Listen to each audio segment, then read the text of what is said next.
오늘 제가 준비한 주제는 지난주에 했던 거 기억나십니까, 여러분? 왜 12,000명인지. 네. 왜 12,000 도통문자가 태극교에서 나오는지 요 얘기를 해드렸어요.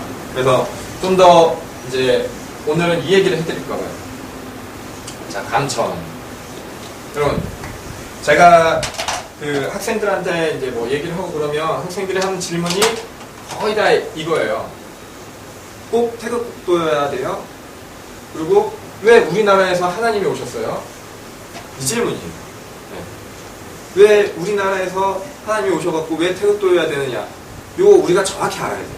그래서 정확히 설명을 해줘야 돼요. 여러분. 자, 이걸 정확히 모르면 증산도도, 대순진리회도 다 하나님이 만든 종교다. 똑같이 주장을 하잖아요. 그래서 왜 감천에 대강전이 있으며 상제님이 왜 감천을 세서우리라고 했느냐, 이 부분을 우리가 정확히 알고 넘어가자라는 취지로 오늘 말씀을 잠깐 드릴 거예요.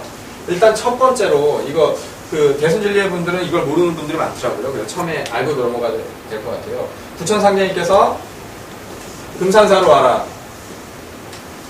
나를 보고 싶거든 금산사로 와라 이랬죠. 네. 이걸 우리 도주님께서 네. 입금산 금산으로 들어와라. 입금산이 이제 부산 부자가 이렇게 생겼잖아요. 네. 이걸 우리가 부산이라고 쓴단 말이에요. 그래서 입금산이 부산을 의미한다라고 도주님께서 말씀하셨어요. 그래서 부천상제님께서 나를 보고 싶거든 금산사로 오라는 건 바로 부산으로 와라 라는 얘기가 같다는 거예요. 그래서 일단 부산이라는 지명은 우리가 알고 넘어가야 돼요. 그리고 이 감천이라는 지명도 뭐 지성이면 감천 우리가 이 정도로 알고 있는데 그 어떤 풀이적으로 제가 좀 접근을 하려고 그래요. 감천은 우리 감천 구감으로 이루어져 있죠. 9수로 이루어진 동네 뭐 혹시 아십니까? 무의구곡 뭐 이런 거 들어보셨습니까? 얘는 예, 화양구곡, 무의구곡 들어보셨죠? 옛날부터 구곡이라고 해가지고 9개의 뭐 아름다운 절경이 있는 곳이다 해서 구곡 이렇게 많이 했어요. 그러면 10으로 시작되는 거 들어본 적 있어요? 무슨 10? 무슨 10뭐? 이런 거 들어본 적 있어요? 십승지 들어보셨죠? 네. 십승지라고 이거 들어보신 분도 있고 안 들어보신 분도 계시죠? 십승지라는 거는 정확히 지금 정해진 명칭은 아니에요. 우리가 아는 정감록이나 그 각종 예언서에서 나중에 때가 굉장히 위험한 때가 오는데 네, 어렵고 막 전쟁이 나는지 뭐 어쩐지 모르는데 막 하늘이 뒤집히고 땅이 무너지고 막 이런 때가 오는데 이때 십승지로 가면 산다라고 되어 있어요. 그래서 사람들이 십승지를 막 찾은 거예요. 뭐 어디 뭐 지리산 어디 있네 막 이러면서 찾은 거예요. 십승지를. 그래서 십승지로 찾은 곳이라고 뭐 대한민국에 몇 곳이 있다라고 얘기는 해요. 근데 이거는 그냥 갖다 붙인 거지 정확히 이 지명을 뭐 그렇게 해놓은 건 아니었어요. 그래서 이 십승지는 그 정감록에 이렇게 돼 있어요. 이 십승지를 찾아가려면 궁금을 뭐 전전답답 십승지를 찾아라 이렇게 말이 많이 돼 있어요. 그래서 이걸 찾으면 그 환란기에 사람이 죽지 않고 살 길이 있는 곳이다 라고 되어 있단 말이에요. 그래서 이걸 찾으려고 막 사람들이 자기네가 십승지다 여기다 십승지다 라고 얘기를 하는데 이 십승지의 의미를 그 설명을 제가 이제 드릴까 해요. 이 선우천으로 나눠서 자, 우리가 잘 나오는 게 좋아요. 우리가 선천이라고 하는 거는 지금 우리가 선천에 살고 있죠. 그리고 태극도에서는 후천으로 간다라는 신앙관을 가지고 있어요. 그러면 선천은 상극이고 후천은 상생이고 예, 이거는 이제 기본적으로 아시잖아요. 그래서 이 선천에 대한 그 우주의 축약도하고 후천에 대한 우주의 축약도가 있어요. 그거를 선천은 낙서라 하고 후천은 하도라고 하는데 그 이렇게 생겼어요. 50, 16, 38, 27, 49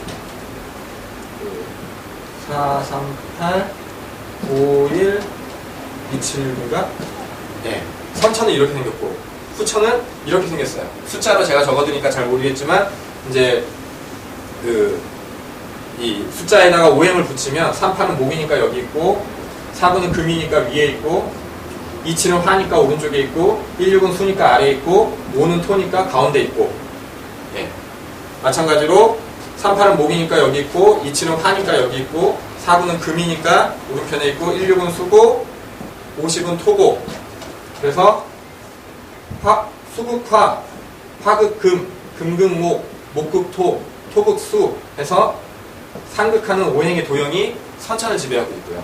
그리고 수생목, 목생화, 화생토, 토생금, 금생수하는 상생의 도형이 이제 후천으로 넘어가는 도형이에요. 이거는 제가 그 유튜브에도 영상 올려놓은 게 있거든요. 그래서 자세히 설명을 했으니까 오늘은 이 설명은 그냥 안 하고 넘어갈게요. 그래서 보시면 이거를 이제 뭐 우리가 진주수라고 하고 만세 일루도학은 15가 나와서 이제 선천의 상극도형은 이제 진주가 15다 뭐 이런 이론이 있는 거예요, 이 안에. 그래서 결국은 이 1부터 9까지라는 숫자로 이루어지는 게 선천, 상극, 오행 상극의 세상이고, 이거를 상제님께서 바꿔서 1에서 10까지 있는 수의 세상으로 만드는데 이게 상생 세상이다. 이렇게. 그래서 상제님께서 궁극적으로 하시는 거는 1부터 9의 세상에서 10이라는 숫자를 태어나게 만들어서 이 10의 조화를 집어넣어서 오행의 변화를 여기서 이렇게 삐뚤어진 거를 이렇게 정음 정형의 세상으로 딱 바꾸는 거예요. 형태학적으로 보자면. 그렇게 해서 10이라는 숫자가 나오면서 세상이 상생 세상으로 된다. 이렇게 알고 계십니다. 그러면 이 10이라는 숫자는 어디서 나오느냐? 1부터 9의 조화 속에서 나오는 거예요. 그래서 우리가 뭐 무의구곡, 화양 구곡을 붙인, 아름다운 것에 대한 구곡을 붙인 이유가 옛날부터 지금은 선천 세상이기 때문에 1부터 9의 세상이 지배를 하고 있단 말이에요. 그래서 이 9의 조화를 해서 구곡을 붙여놓고, 우리 도주님께서도 감천을 얻으셔서 감천에 구곡을 붙이시는 거예요. 감천 구곡 안에서, 구감 안에서 이루어지는 것을 가지고 나중에는 이 10을 배출하시게 되고, 이 10이 나오면서 세상이 선천, 상생 세상으로 이어지게 되는 거예요. 그래서 감천이 1부터 9감까지 되어 있는 거예요. 자, 간단하게 상극이 상생이 된다라고 얘기를 해드렸어요.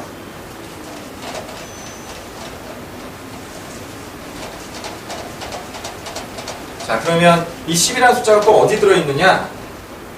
10이라는 숫자가 어디 들어있느냐?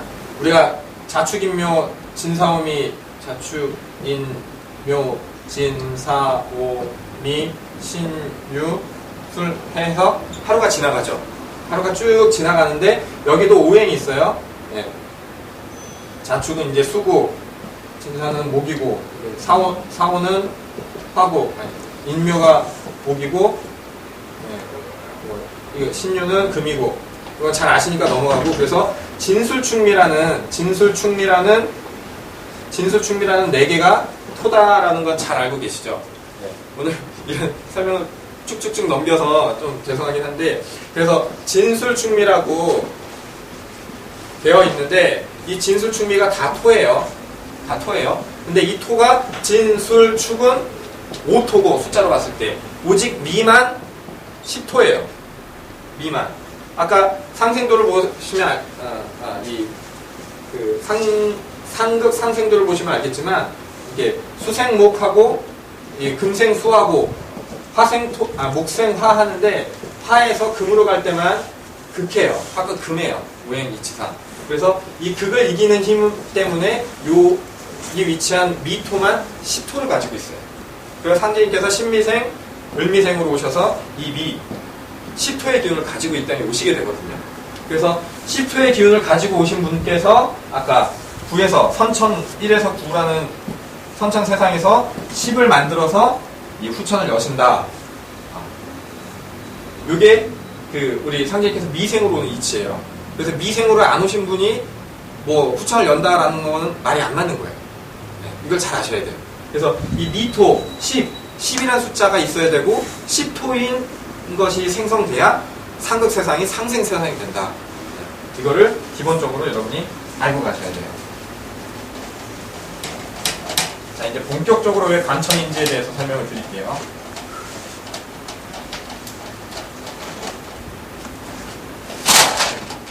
자, 이 10토가 필요하다는 건 이제 좀 아시겠죠? 간략하게 들어서 너무 빨리 지나가긴 했지만, 그래서 이 상극도하고 상생도를 보면, 상극도하고 상생도를 보면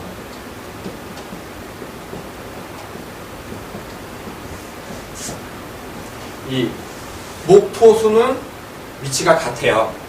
목토수는 위치가 같아요. 그리고 금하고 화는 위치가 바뀌는 거예요. 그래서 금하고 화가 위치가 바뀌게 되면 상극이 상생이 되는 거예요. 상생이 되는 거예요. 그래서 이거를 그 동양 철학에서는 기는 동북이 고수하고 이치는 서남이 교통한다라고 되어 있어요. 그래서 보면은 동북은 동쪽하고 북쪽은 고수 그 위치를 그대로 지키고 있더라. 바뀔 때 서로 바뀜없이 그 위치를 그대로 지키고 있더라. 그리고 이치는 서남이 이치로는 서쪽과 남쪽이 서로 교통하더라. 움직이고 상호작용하더라라는 거예요. 이게 바로 이치인데 그러면 상극에서 상생이 되려면 바로 이것이 바뀌어야 된다라는 얘기예요. 바뀌어야 된다. 감천의 지형을 보자면 감천이 이렇게 생겼어요. 그리고 여기에 옥녀봉이 있고 이쪽에 천마산이 있고 네, 감천 지형은 다 아시죠? 네, 그리고 마을버스가 이렇게 다니잖아요. 여기 반월령이라고 하는데 원래 이쪽에 길이 없었어요. 상님께 처음 오셨을 때는 길이 없었는데 그래서 상님께서 보수동 가실 때는 이렇게 돌아가시거나 이렇게 돌아서 다니시니까 도인들이 불편하시니까 이쪽에 길을 내드린 거예요. 반월령에. 그래서 길이 생긴 거예요. 이쪽은 산이라서 그러니까 산으로 막혀 있었어요. 그래서 이쪽 동쪽하고 위에 북쪽은 옥녀봉과 천마산으로 막혀 있더라. 감천의 지형은. 그리고 이쪽이 개정이고 이쪽이 송도죠. 송도가 이렇게 있어요. 해안도를 따라서 길이 쫙 나 있었어요. 그래서 항상 감천에 가려면 이렇게 다니고 이렇게 다니고 했었단 말이에요. 그래서 이쪽 그 서쪽하고 남쪽은 길이 뚫려 있었어요. 그래서 이 지형 자체가 동북은 고수하고 네, 서남은 교통하는 그 지형 그대로 되어 있었단 말이에요. 네, 그래서 이 지형의 기운을 가지고 상제님께서 이 선천이 후천으로 바뀌는 이 기운을 사용하시는 거예요. 그러면 이 사용을 그냥 하시느냐 우리가 생각을 해봐야 돼요. 원시반본이라는 이치 아시죠? 네. 나는 처음에 쌀알이었으면 땅에 묻혀서 뿌리도 되고 뭐 잎도 되다가 나중엔 다시 쌀알이 되듯이 세상의 이치도 원래 이 기운으로 문명이 태어난 곳이 있단 말이에요. 문명이 처음 태어난 곳이 있고 그 세상이 문명이 퍼져나가서 이렇게 저렇게 막 됐다가 나중에 다시 문명이 태어난 곳으로 돌아온다. 이게 원시반본이에요. 그리고 뭐 우리가 잘 아는 연어나 그런 동물들이 태어난 곳에서 나가서 바다에서 했다가 다시 돌아와서 이곳에서 산란을 하게 되잖아요. 그래서 모든 문명은 그 변화의 시점이 오면 자기가 태어난 곳으로 돌아오게 되어 있는 거예요. 그래서 우리는 천장길방지인 감천을 상제님께서 열으셨다라고 얘기를 하는데 그 얘기는 뭐냐면